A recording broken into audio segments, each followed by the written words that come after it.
Je m'appelle Hassan Mustafa.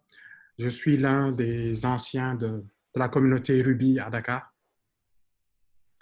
et l'un des anciens aussi du groupe Dakar Ruby Brigade, qui est enfin, comme vous le savez certainement, la communauté des rubyistes de Dakar. Mais on ne parle pas que de Ruby, on parle presque de tout. Et ça fait trop longtemps qu'on n'a pas parlé de Ruby. Oui, Donc aujourd'hui, je vais vous parler de quelque chose qu'on appelle CQRS. C'est un pattern d'architecture qui est très souvent lié au Domain Driven Design, ou bien la conception orientée par le métier. Donc, sans plus tarder, je vais commencer.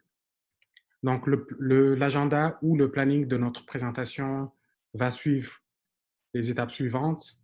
D'abord, parler du métier euh, d'une application que nous sommes en train de développer, qui est en ligne, et voir quelles sont les problématiques que nous rencontrons, comment nous sommes arrivés à une solution qui est plus ou moins viable et qui nous facilite la vie, et un peu parler des avantages de cette solution et comment on est arrivé à cette architecture finale, et en bonus, de petits détails sur autre chose qui ne sont pas là.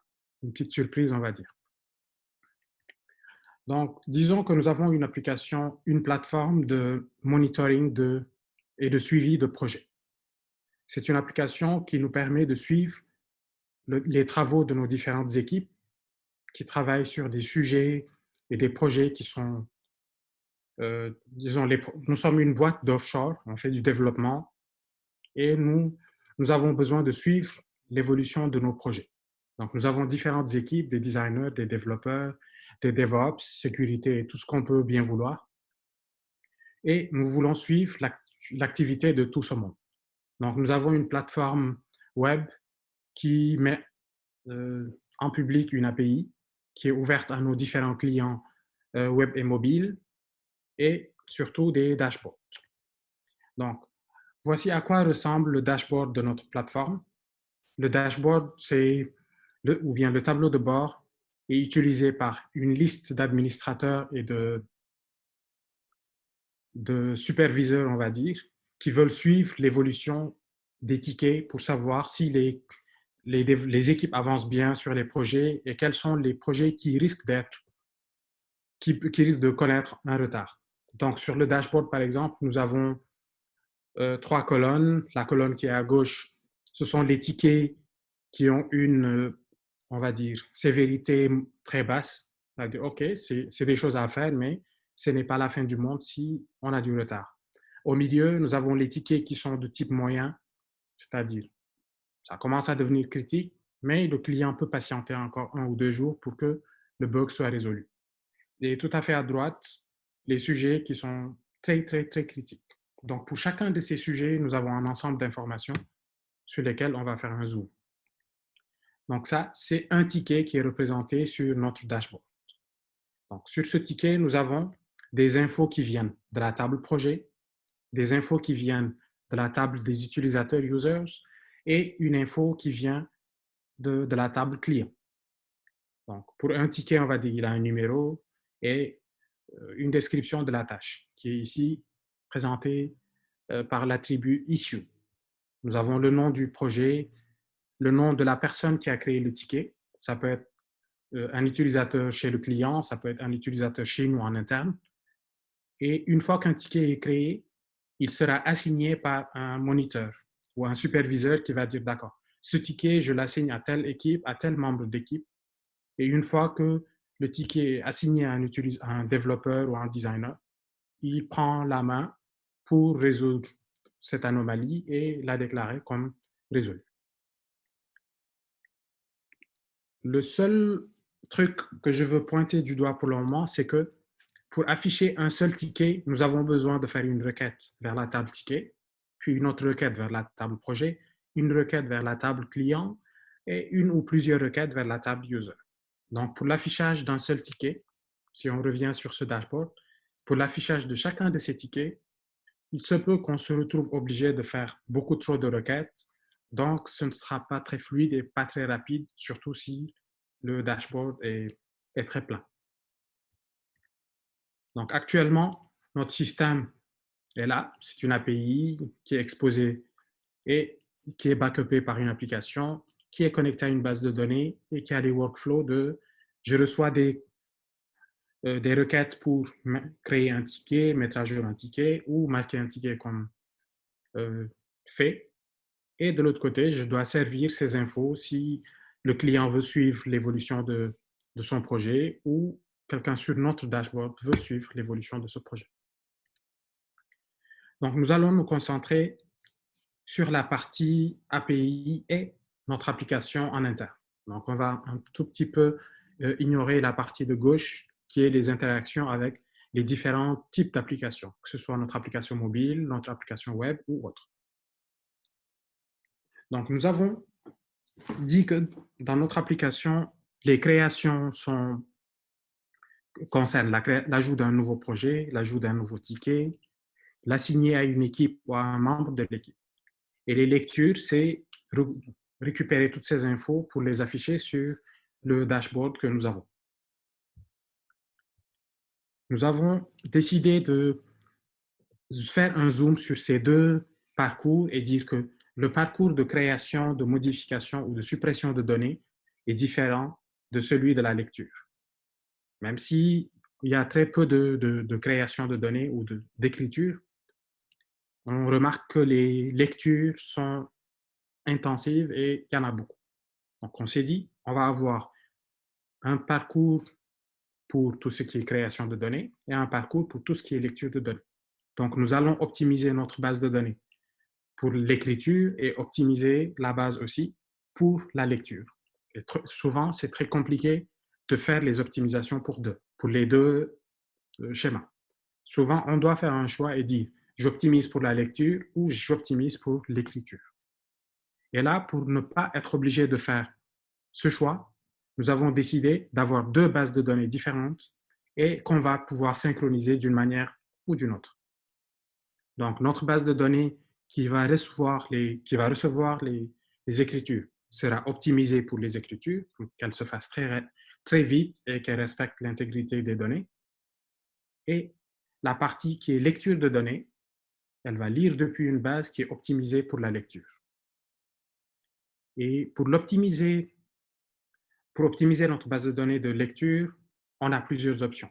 On peut dire que nous allons avoir des tables dénormalisées, c'est-à-dire pour un ticket, au lieu d'avoir différentes liaisons avec différentes tables, nous allons avoir une seule table qui a un nombre de colonnes supérieur à celui qui est dans la table de lecture, c'est-à-dire les infos sur le client, les infos sur la sévérité, les infos sur qui a créé le ticket, qui l'a assigné et à qui il a été assigné. On va enregistrer toutes ces données directement dans cette table. Donc, pour afficher un ticket, c'est une seule requête. Donc, là, ça devient un peu plus clair. Toutes les actions de création, de mise à jour ou de demande de suppression passent par un chemin et toutes les actions de lecture passent par un deuxième. Donc, on peut optimiser les deux workflows. Et pour nous faciliter la vie, on va décider que toutes les actions de création, de modification ou de suppression, tout ce qui est ajout ou modification de données, on va dire que c'est une commande. C'est une commande que notre système reçoit et il doit la satisfaire. Et pour tout ce qui est lecture, on va dire que c'est une requête. Donc, nous avons choisi command and query. Donc, quand on dit commande, ça veut dire création ou modification ou peut-être suppression.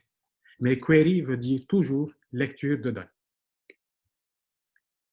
Et du moment que la lecture des données est plus ou moins optimisée, il se peut que certaines données changent moins fréquemment que d'autres. Donc, au lieu d'aller tout le temps en base, nous pouvons mettre un cache et là, les lectures seront beaucoup plus rapides. Le cache, ça peut être un cache in memory, ça peut être Redis, ça peut être tout autre type de cache, mais l'implémentation elle-même n'est pas très importante. Le plus important, c'est de dire que je peux optimiser même mon parcours de lecture. Je ne suis pas obligé tout le temps de lire depuis la base de données. Donc, je gagne en latence réseau, je gagne en performance et je me crée d'autres problèmes parce qu'un cache, il faut l'invalider. Il faut penser à la politique d'invalider ce cache. Et du côté commande, à chaque fois qu'une demande de création de ticket ou de l'assigner à une équipe, ou quand le développeur ou la personne qui travaillait sur cette tâche dit j'ai fini, il y a un certain nombre de contrôles qui dépendent de la logique métier de votre domaine qui doit être appliqué.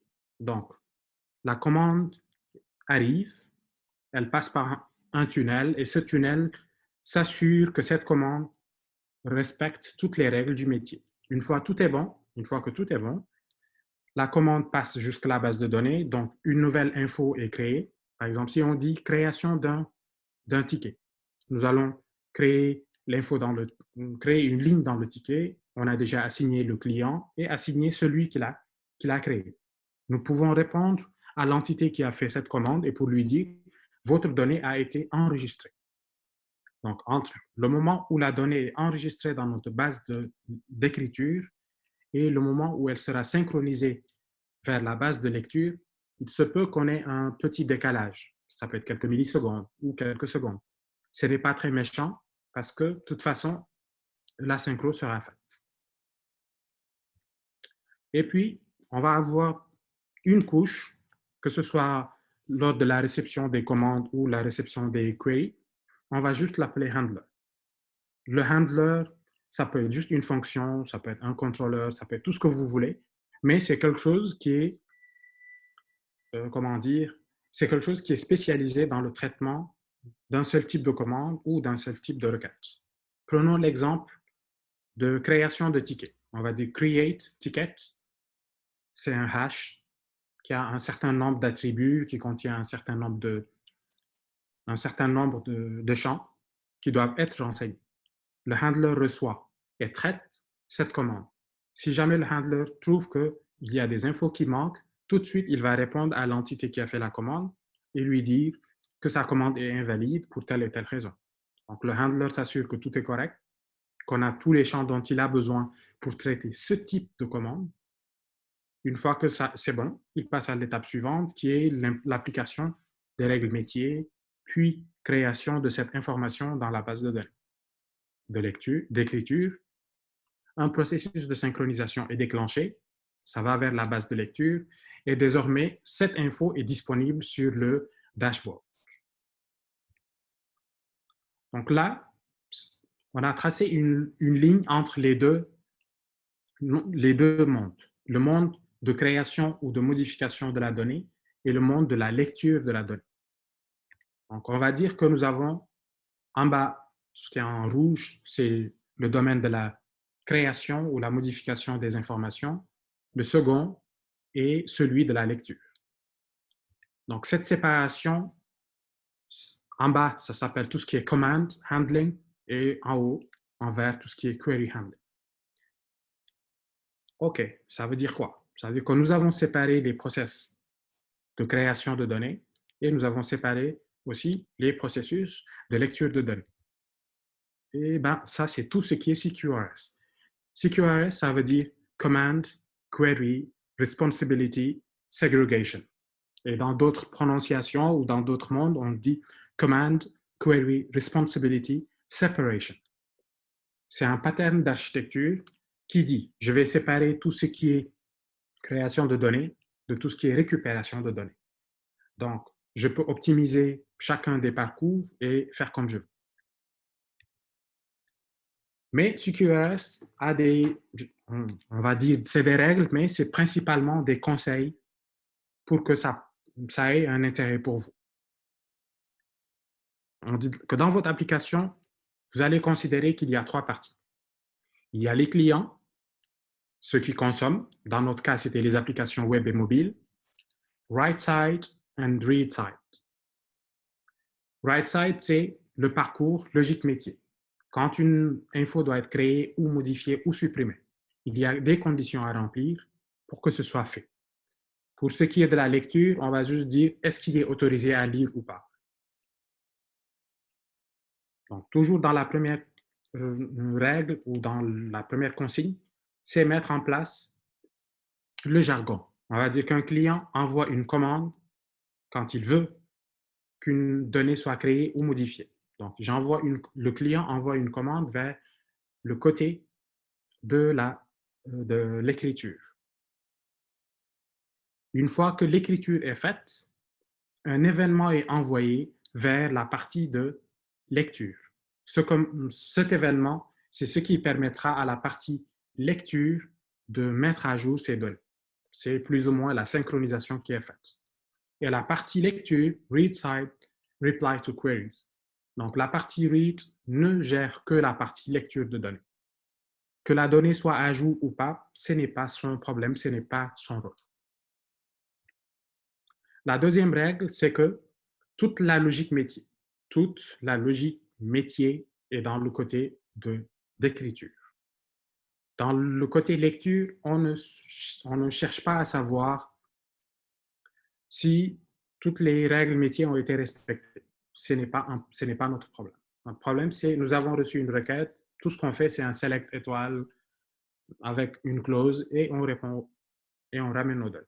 On ne cherche pas autre chose. Donc jusque-là, nous avons utilisé 3 termes qui sont command, events and queries. Sauf que event, on ne l'a vu que dans la partie règle. On va dire qu'une commande, elle va déclencher un événement. Cet événement peut être un événement de synchronisation ou un autre type d'événement. Par exemple, envoyer un mail, envoyer un SMS. Ce sont des événements qui arrivent dans l'application qui peuvent être déclenchés par une ou plusieurs commandes. Je ne lis pas encore les questions dans la partie chat, donc je ne sais pas si des gens me posent des questions. Sika, s'il te plaît, tu recenses les questions s'il y a, comme ça tu les poses. Ok, il n'y a pas de souci. Donc, tu gères ça. Ok. Donc, la règle 3, donc each command or event has exactly one aggregate. Là, les choses commencent à se compliquer un peu. Je n'ai pas voulu parler d'agrégat depuis le début jusque-là, parce qu'un agrégat, c'est rien d'important. On va dire que, par exemple, un ticket, on peut considérer que c'est un agrégat. L'ensemble des tickets low-level, on peut considérer que c'est un agrégat. Le fait qu'un ticket soit composé de données clients, données user, données projet, l'ensemble de ces données, c'est une agrégation de différentes sources. Donc, un ticket peut être considéré agrégat. Oublions le mot agrégat, ça n'a pas beaucoup d'importance pour l'homme. Ils disent, there no need to be one-to-one correspondence between commands and events. Ce qui veut dire que certaines commandes envoyées par les clients peuvent ne pas faire déclencher d'événements, alors que d'autres types de commandes peuvent déclencher un ou plusieurs événements. Queries need to be tied to aggregate. Ça veut dire que quand je fais une requête, par exemple, nous avons donné un exemple de commande en disant create ticket. On n'a pas encore donné un exemple de queries. On va dire par exemple get tickets for last month. Ça, c'est le nom de la query. C'est juste un hash qui dit date de début, c'est ça, date de fin, et c'est tout. Donc, on a dit que les handlers sont des fonctions qui vont recevoir des arguments. Ces arguments peuvent être une commande ou une query. Donc, pensez commande comme étant un hash, query comme étant un hash. Donc, dans ce hash, on peut avoir des clés différentes, des attributs différents, mais en fonction de la commande et de la query, les infos dans ce hash vont changer. The write side validates a command. Quand mon handler reçoit la demande de création d'un ticket et que toutes les infos sont bonnes et que j'arrive à insérer une nouvelle ligne dans la table ticket, je dois répondre au client qui a fait cette commande en lui disant que son ticket a été créé. Je peux lui retourner un ACK, qui est acknowledgement, ou reconnaissance de fait.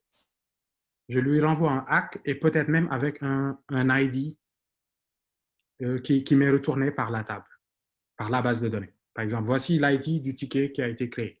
Ou NAC, quand ça ne se passe pas bien, quand je n'arrive pas à créer le ticket pour des raisons métiers, ou parce que la base dit que les données ne sont pas complètes, ou pour une autre raison. Donc, la partie écriture doit toujours dire au client si l'action s'est bien passée en utilisant un hack, ou bien si sa commande ne s'est pas bien passée en utilisant un NAC. Donc, il y a beaucoup de textes, certes, mais j'ai essayé de souligner seulement les parties qui nous intéressent dans une première introduction à ce pattern d'architecture. La cinquième règle, c'est la règle la plus intéressante. Tout ce qu'elle dit, c'est pensez votre application sous forme de workflow et pas sous forme de transaction. Ça veut dire quoi? Ça veut dire pensez votre application sous une forme d'étape ou bien de machine à étape, state machine. On va dire, mon client remplit un formulaire. Il clique sur un bouton pour soumettre ce formulaire. La soumission de ce formulaire, c'est une commande. Create ticket, par exemple. Create ticket est reçu par une fonction qui dit, moi, je ne sais traiter que la création de tickets. Et pour créer un ticket, voici les champs qu'il me faut. Une fois que j'ai fini la création de ticket, je peux notifier X ou Y ou Z et notifier le client. Donc, on réfléchit son application sous forme d'étapes. Étape 1, voici ce qui est fait. Étape 2, voici ce qui est fait. Et le passage d'une étape à une autre est déclenché par un événement, une action ou une commande. On a dit que la commande, c'est ce qui vient du client, mais l'action, c'est l'équivalent d'une commande, mais qui est déclenchée par un composant interne à notre application. Ça veut dire quoi? Le client a créé un compte, on va dire, register client, c'est la commande que nous avons reçue. Une fois que nous l'avons insérée dans la base de données, nous avons répondu à l'application qui a fait cette commande pour lui dire, nous avons pu créer cet utilisateur. Et on va dire qu'à la suite de chaque nouvelle inscription, il y a un événement en interne qui dit, envoie un mail à ce nouveau client. Cette chose en interne, ce n'est pas une commande du client, mais c'est une conséquence à cette commande. La conséquence à cette commande, nous allons l'appeler une action. Donc, une action, c'est quelque chose en interne qui fait poursuivre le processus. J'espère que jusque-là, je n'ai pas perdu beaucoup de monde. C'est beaucoup de blabla, mais c'est assez simple. Je n'ai pas voulu mettre l'accent sur la partie saga, parce que c'est ce qui est écrit là. Parce que quand on a un ensemble d'actions ou un ensemble d'étapes pour arriver à la fin d'un processus, il faut gérer les deux cas. Si tout se passe bien, ben on est content. Mais quand une de ces étapes ne se passe pas bien, comment on fait pour retourner en arrière et annuler tout ce qui a été fait? Donc, les sagas, c'est plus ou moins à ça que ça sert. C'est s'assurer que si jamais on n'arrive pas à aller jusqu'à la fin du processus, qu'il y a un moyen de revert ou d'annuler les choses qui ne se sont pas bien passées. Donc, il y a la partie retry, je vais réessayer. Combien de fois je vais réessayer? Si je n'arrive pas à réessayer, qu'est-ce que je fais? Toute cette logique, elle est juste gérée dans les différentes étapes. On a des questions là. D'accord. Je dis juste une petite chose concernant cette partie workflow et on peut prendre des questions.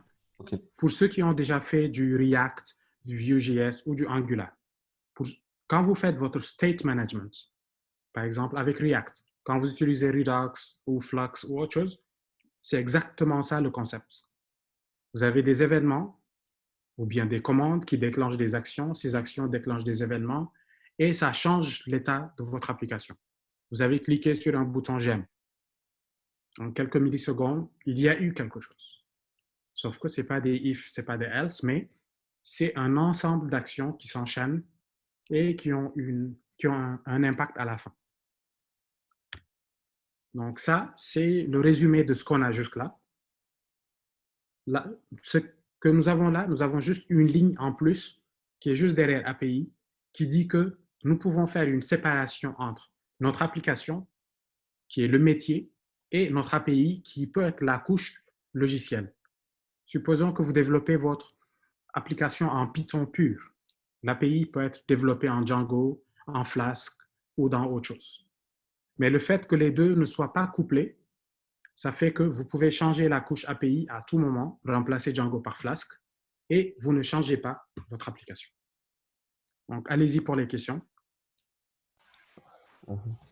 OK. Pour la première question, il dit que si la BD, si la base de données où les queries sont faites tombe en panne ou vice-versa, pour celle le write, est-ce qu'il y a une possibilité de le savoir? En fait, si la base de données où on fait les écritures tombe en panne, est-ce qu'il y a une possibilité de le savoir? Oui. Ici, nous sommes restés dans la partie vraiment philosophie, on va dire. On n'a pas parlé de technique ou de technologie ou d'outils. Par exemple, la base de données dans laquelle nous allons enregistrer nos infos, c'est vrai que c'est la dernière couche. Disons que nous utilisons Postgres comme base de données. Et c'est là-bas que nous allons insérer la donnée. Donc, tant qu'on n'a pas pu insérer en mode écriture, on va dire au client que ça ne s'est pas bien passé. Donc, il n'y aura pas d'impact sur la partie de lecture. Donc, on peut détecter à tout moment qu'on n'arrive plus à écrire. Maintenant, si jamais on arrive à écrire dans la base d'écriture, mais qu'on n'arrive pas à synchroniser l'information dans la base de lecture, comment on peut le savoir?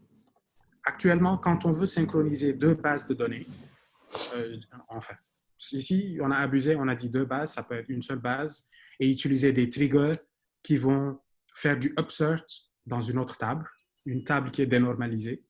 Donc, à chaque fois qu'un événement arrive dans l'une des tables normalisées, le trigger se déclenche, une fonction est exécutée, et la table dénormalisée est mise à jour. Donc, quand il s'agit d'une seule base de données, on va dire que ce sont des actions totalitaires. Tout se passe bien ou rien ne se passe bien. Rien ne se passe bien.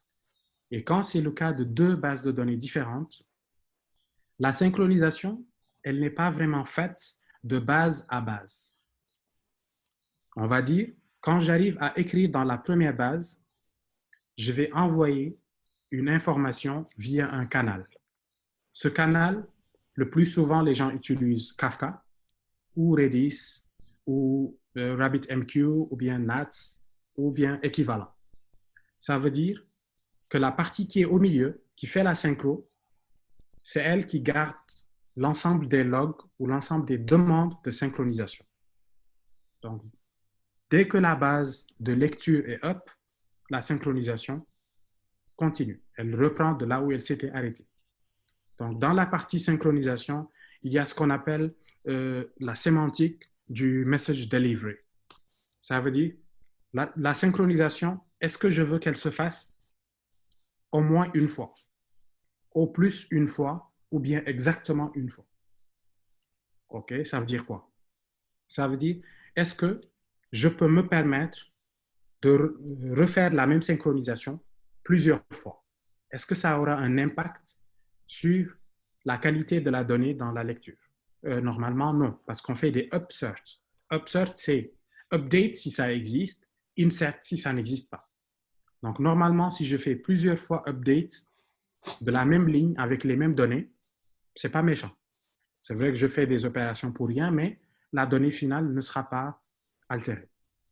Donc oui, il y a un moyen de savoir si la base de lecture est down, la base d'écriture est down, et si la synchro ne se passe pas bien entre les deux. Je ne sais pas si ça répond à la question ou pas.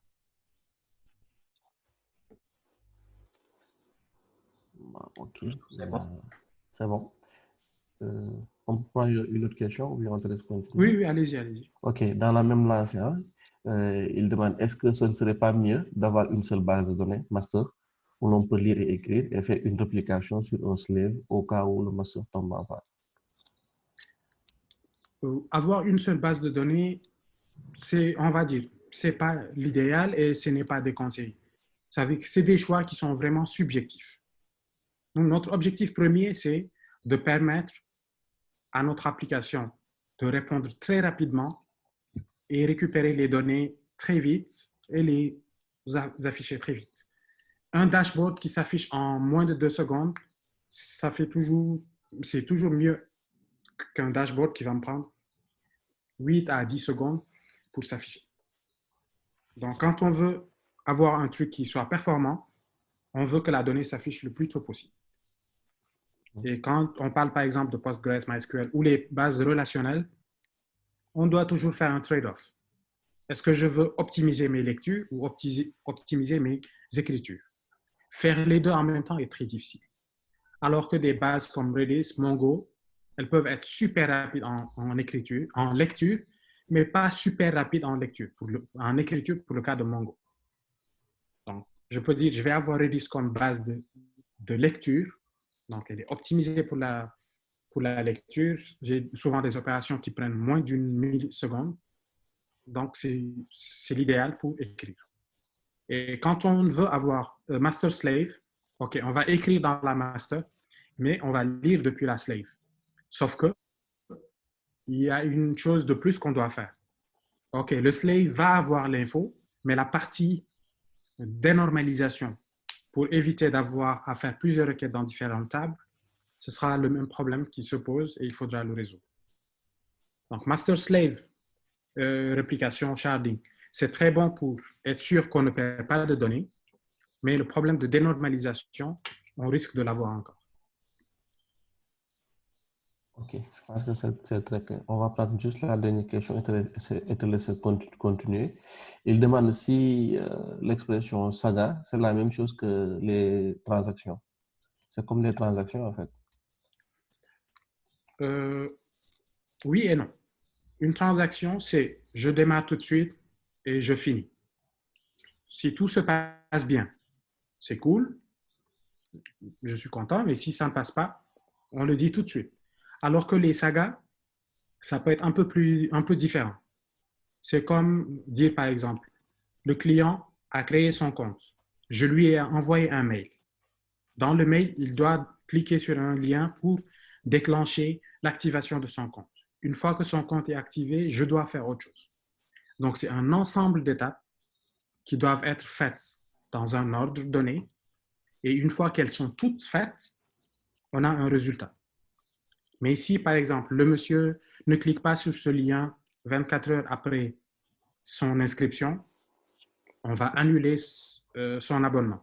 Donc, le faire dans une transaction, c'est compliqué parce que dans une transaction, on a des opérations qui vont, on va dire qu'elles sont synchrones. Elles vont nous dire tout de suite si c'est bon ou pas. On va abuser et dire qu'une transaction, c'est quelque chose de synchrone. Et saga, c'est plus de l'asynchrone. On sait qu'une chose doit être faite avant un certain délai, si on veut, mais pas forcément dans l'immédiat. Je ne sais pas si ça répond à... si c'est un peu plus clair ou pas. Mais les sagas, c'est beaucoup plus grand et beaucoup plus vaste que les transactions. D'ailleurs, il y a un site d'un certain Chris Richardson, où il a fait un article entier où il ne parle que des sagas et de leur utilisation dans les systèmes distribués. Je vais essayer de vous balancer les liens sur le chat ou en les passant à Sika quand il va publier les slides et les vidéos. Ok, donc on continue. Après, on va reprendre les questions à la fin. D'accord. La fin n'est plus très loin. Jusque-là, nous avons parlé de CQRS, Command Query Responsibility Segregation. Et puis, il y a une deuxième partie qui est très souvent associée au CQRS, ce qu'on appelle le Event Sourcing. Le Event Sourcing, il va nous créer beaucoup de problèmes parce qu'il va nous dire, OK, votre base de données, c'est une seule table. C'est une table qui s'appelle Event. C'est tout. Vous n'avez pas besoin de plus que ça. Mais en fonction du type d'événement, vous avez des infos en plus ou en moins. Moi, aujourd'hui, la démo que je voulais faire, c'était en utilisant du Event Sourcing avec du Postgres. J'ai une seule table qui s'appelle Event. C'est la seule table qui est utilisée par les commandes. Donc, quand j'ai par exemple une commande qui dit créer un ticket, je vais insérer une ligne dans la table Event avec le Event Type Ticket Created. Une fois que ce ticket est créé, un trigger va se déclencher pour copier des données et les mettre dans une autre table de lecture. Donc, dans la table Event, on a uniquement des inserts, qu'il s'agisse de lecture ou d'écriture ou de suppression. On ne fait que des inserts. Et ça sert à la chose suivante. Supposons que nous avons une table Event ou bien une table User. Quand l'utilisateur s'est créé, il avait l'adresse email bonjour@gmail.com. Quelques semaines plus tard, il décide de changer cette adresse email et il met bonsoir@hotmail.fr. Est-ce qu'on a le moyen de savoir quelle est l'adresse email qu'il avait au début? Pas forcément, pas toujours. On est sûr d'avoir la donnée de maintenant, de tout de suite, mais tous les changements qui ont eu lieu avant, on les a perdus, à moins qu'on les ait mis dans une base de log. Donc, le event sourcing, il se base sur ça. Il dit un événement qui s'est passé dans le temps ne peut plus changer. Hier, c'était vendredi, il a plu, ça ne changera pas. Par contre, comment on va réagir à cet événement, ça peut changer. On va dire par exemple, nous avons un ensemble de données qui sont recueillies et qui sont stockées dans une base, dans une table event. On sait que quand l'utilisateur a créé son compte, il l'a créé à telle date avec telle adresse email. Puis un jour, il est venu et il a fait un nouvel événement, une nouvelle commande qui est mise à jour de l'adresse email. Maintenant, son adresse email est devenue telle. Un autre jour, il a changé son adresse. Dans la base de lecture, nous avons l'état final ou la représentation finale de cet utilisateur, mais dans la base d'écriture, nous avons toutes les étapes par lesquelles il est passé. Donc, on peut faire du time traveling. On peut voyager dans le temps et dire, OK, au tout début, il y avait Adam, et puis voici les événements qui ont eu lieu jusqu'à notre date. Donc, avec le event sourcing, on ne perd pas de données. On peut replay, on peut faire du time travel. Vous allez voir souvent, ça s'appelle rejeu en français ou replay. Ça veut dire on peut revenir dans le temps et réexécuter un certain nombre de choses. L'avantage du event sourcing plus CQRS, c'est que si jamais un jour vous développez un nouveau service qui a besoin d'utiliser votre historique, vous n'avez absolument rien à faire. Vous développez ce service et vous le branchez à votre table de log. Et vous faites un replay, un rejeu, et lui dire, voici le début du film et vas-y, exécute-toi. Par exemple, tout ce qui est machine learning, ça sert à ça. Tout ce qui est détection de fraude, ça peut marcher comme ça. Donc, on se base sur les événements qui ont eu lieu. Un événement est immuable, il ne change pas. On ne doit jamais changer un événement dans votre base de données. Si jamais il y a une équipe qui fait un audit et qui voit que dans la table event, la colonne created at est différente de la colonne updated at, vous êtes mort. Ce qui veut dire que vous avez altéré vos événements, vous avez altéré les données. Par exemple, l'exemple que les gens donnent le plus souvent, c'est un comptable. Un comptable, quand il se trompe, il ne vient pas prendre il ne prend pas sa gomme et il efface la ligne.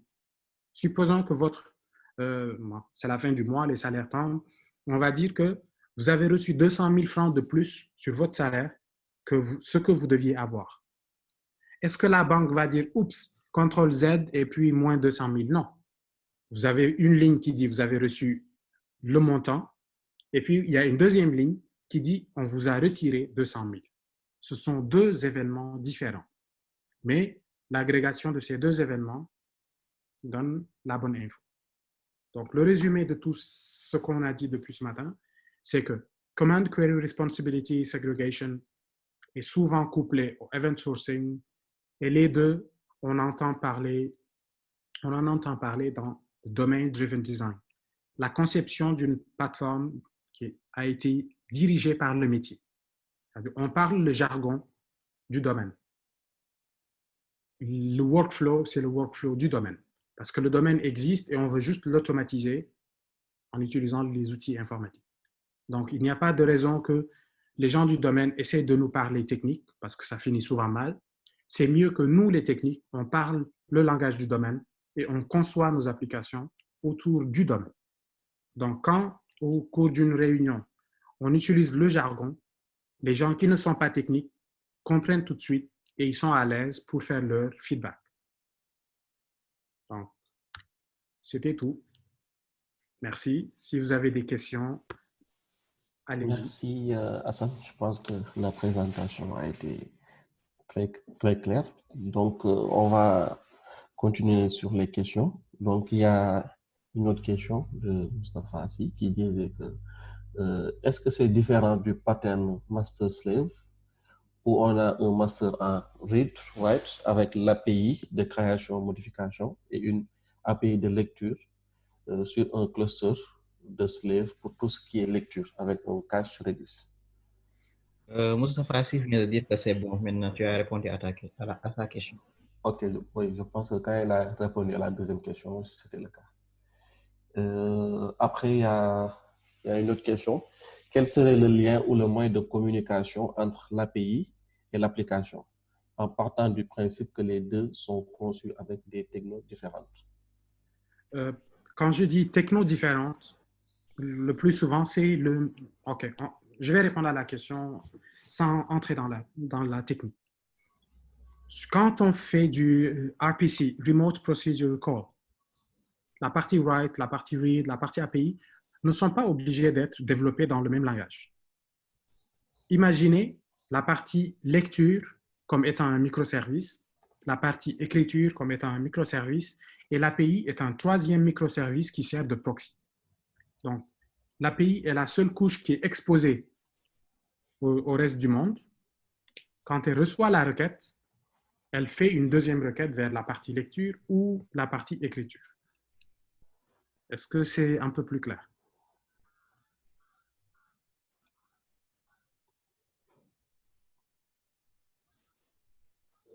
Hello, ici la Terre. Allô? Allô, Ok, ici la il Terre, a vous dit que m'avez c'est entendu? bon. Oui, il a dit que c'est bon pour la réponse. D'accord. Ok. Une petite phrase encore pour répondre à la même question. Le plus souvent, les gens disent X is not your application. Ici, X, ils veulent dire le framework avec lequel vous avez développé votre API. Okay. Si vous concevez votre application en dehors de... Vous réfléchissez à l'application en dehors du framework, ça vous fait un truc vraiment découplé. C'est ce qui a donné la vie, c'est la base du J2E. Toutes les 10 000 couches qu'on a, c'est pour éviter ou permettre la séparation entre l'application et le framework. Donc, une chose que j'avais oubliée, et merci pour la question, je m'en rappelle, les commandes et les queries, c'est juste des DTO, Data Transfer Object. Ça, c'était une petite... Ok. Notez bien. Il y a une question qui demande quelle est la complexité à intégrer le CQRS et Event Sourcing dans un système qui existe déjà. Comment faut s'y prendre en fait?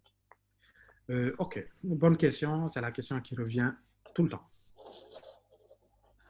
Il est plus facile de commencer par... ok, ce n'est pas plus facile, mais c'est l'idéal. C'est de commencer par CQRS d'abord. Dire, par exemple, nous avons une application legacy.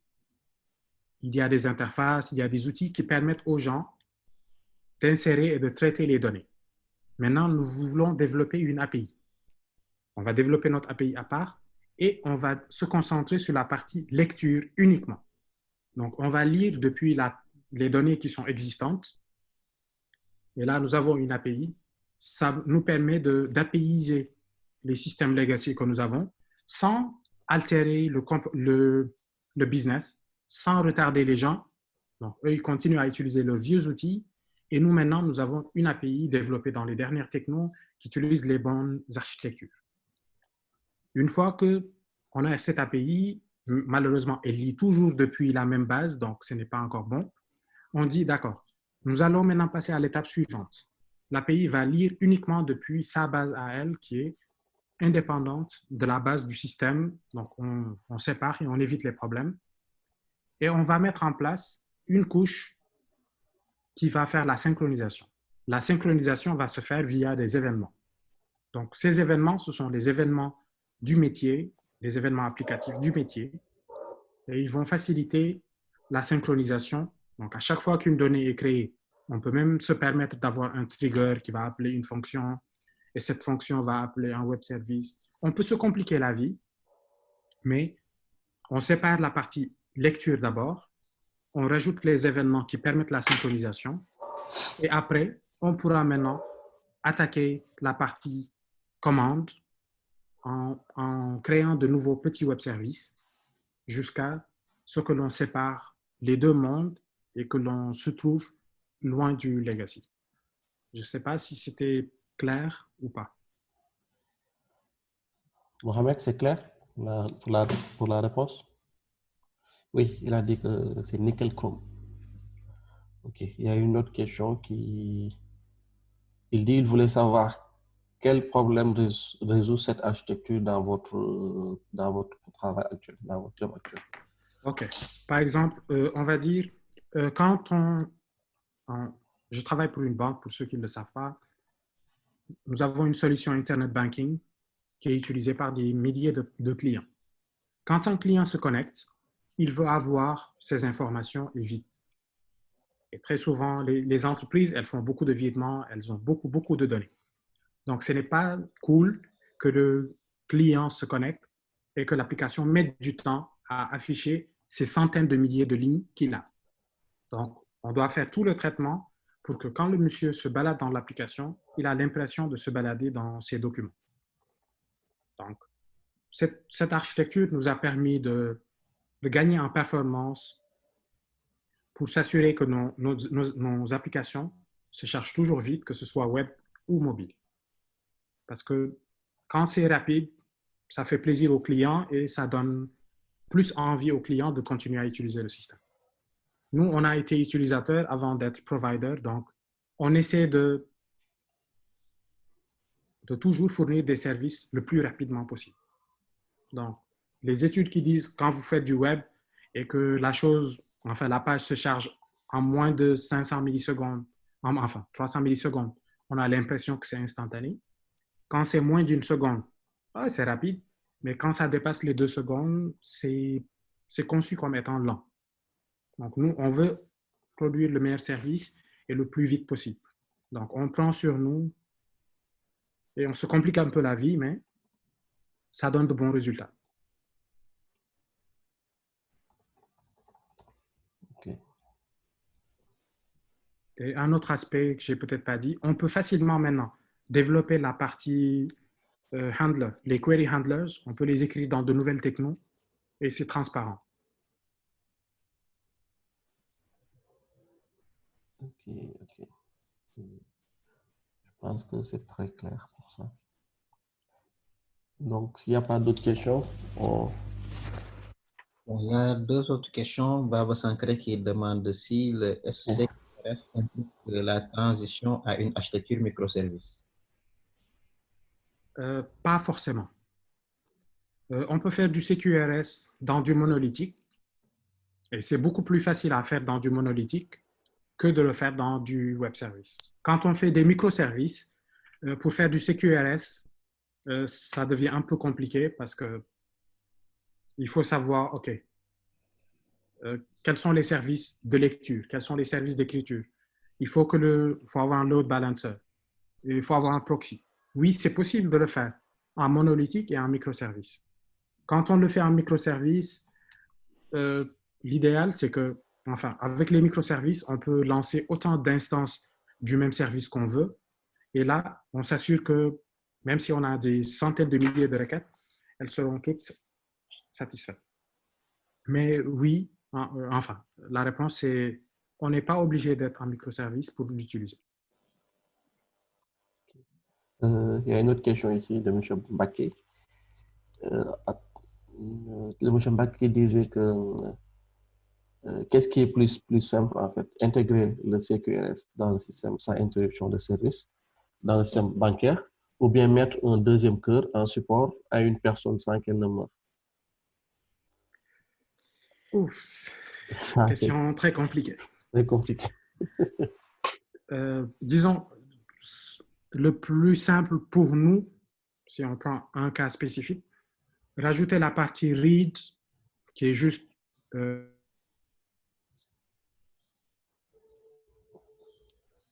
Allô, on ne t'entend pas. Allô, Hassan? Allô? Je pense que la question lui a... La question lui a fait peur. Ouais, c'est clair. Il a fui la question. Hassan, on t'entend pas? Qu'ils reviennent, donc là, on devait commencer par la présentation sur ELK, mais que le gars qui devait le présenter était venu en retard, donc on a permis les deux présentations pour ceux qui viennent d'arriver. Oh, Donc là, d'accord. après cette présentation, on va passer à ELK, puis le dernier. Donc apparemment, Hassan Moustapha s'est déconnecté.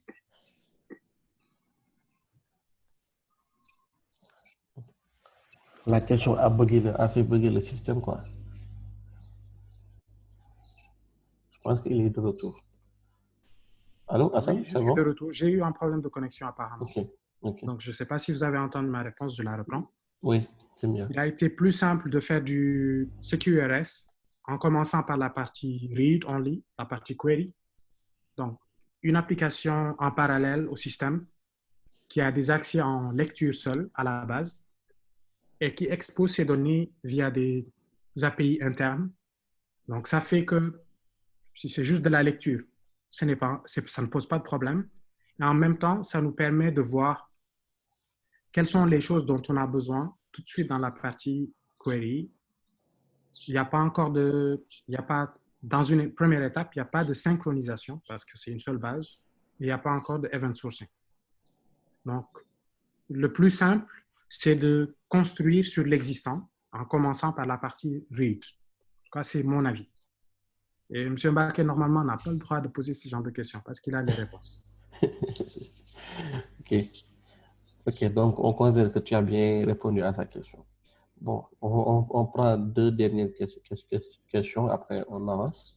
Il y a Rigel qui demande, dans une approche microservice, où chaque service possède sa base de données, est-ce que chaque service implémente le CQRS et le event sourcing, ou bien il y a un service qui gère cette partie? On va dire ni l'un ni l'autre. On va dire que c'est tout le système qui est event-sourced. Event-sourced, ça veut dire que la principale source d'information, ce sont des événements. Donc, je suis le service email. Je suis connecté au fournisseur, on va dire, je suis connecté à un Kafka ou à un Redis et je m'abonne à un certain nombre de topics. À chaque fois qu'un service veut qu'un mail soit envoyé, il va envoyer un événement sur ce topic. Moi, je reçois, je le stocke dans ma base, j'envoie le mail, j'ai accusé réception, je reçois un accusé que le mail est bien parti, je mets à jour ma base locale et j'envoie un autre événement sur Kafka ou le bus qu'on a utilisé pour notifier celui qui avait fait la demande. Donc, chaque service peut avoir sa propre base de données. Il est inscrit au bus qui est sa principale source de commandes ou de requêtes. Et pour suivre l'avancement de ses tâches à lui, il utilise sa base locale pour dire oui, je m'étais arrêté à l'étape 18, on m'a redémarré, ou pour une autre raison, je n'ai pas pu continuer. Donc, sa base de données locale lui permettra de traquer son avancement et le bus lui permettra de demander du boulot ou de notifier qu'il a fait le boulot ou qu'il n'a pas pu le faire. Je ne sais pas si ça répond à sa question. Mais en tout cas, le event sourcing, bah, c'est quelque chose qu'il a l'habitude de faire déjà avec Android Architecture. Oui, il dit que c'est bon pour la réponse. D'accord. Ok, donc on prend juste deux questions et après on enchaîne vous, avec la présentation. ça fait longtemps que c'est deux questions. Hein? Oui, c'est parce que la présentation a été intéressante et les gens... C'est courte. Allez-y, il n'y a pas de problème. Ok, donc il y a iPhone de Monsieur MD, je ne sais pas qui c'est. Oui, Moudia qui dit que à quelle fréquence faut-il faire un snapshot de ces événements? Ok. On va dire que la base de lecture, c'est un snapshot de ces événements. Mais quand on utilise, je ne sais pas si tout le monde est à l'aise avec le terme snapshot. Snapshot ici, c'est capture d'écran, on va dire. à l'étape, comment dire, au temps 0, au temps t, voici l'état de mon application.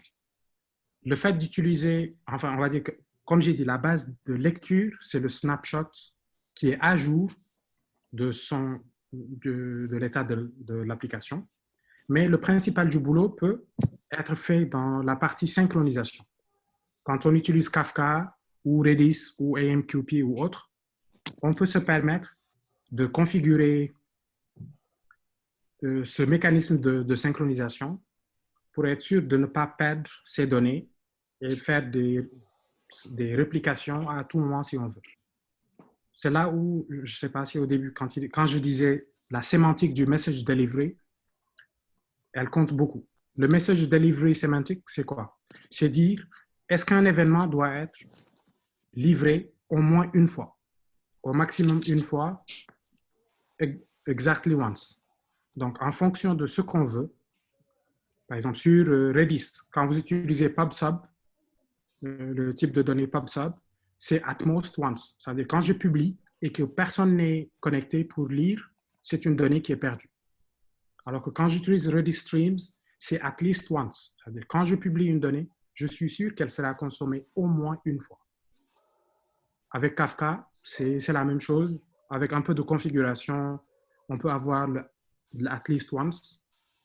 Et puis, il y a un nouveau jeune dans la catégorie qui s'appelle Nats, Nats.io. Lui, il pousse même la barre plus loin et il peut dire, on peut faire exactly once. Je peux vous garantir que la donnée sera reçue exactement une fois. Si jamais le type d'événement ou le handler n'est pas idempotent. C'est que si jamais je refais le même truc deux fois, je risque d'envoyer deux fois le mail, deux fois le SMS. Mais est-ce qu'il y a une meilleure manière de faire des snapshots? Moi, je dirais une fois par jour, à minuit. Si vous utilisez Kafka, malgré l'utilisation de Kafka, vous pouvez faire votre snapshot. Je ne sais pas si ça a répondu à iPhone ou pas. Ok, Après, merci. tu as écoulé ton temps, 1 heure de temps. Donc, je pense que je viens de partager ton Twitter. Comme ça, s'il y a d'autres questions, ils pourront te faire un inbox sur Twitter ou bien tu peux partager aussi son mail si tu veux. Donc là, si Jean-Luc Semodo est prêt, on peut passer à la deuxième présentation.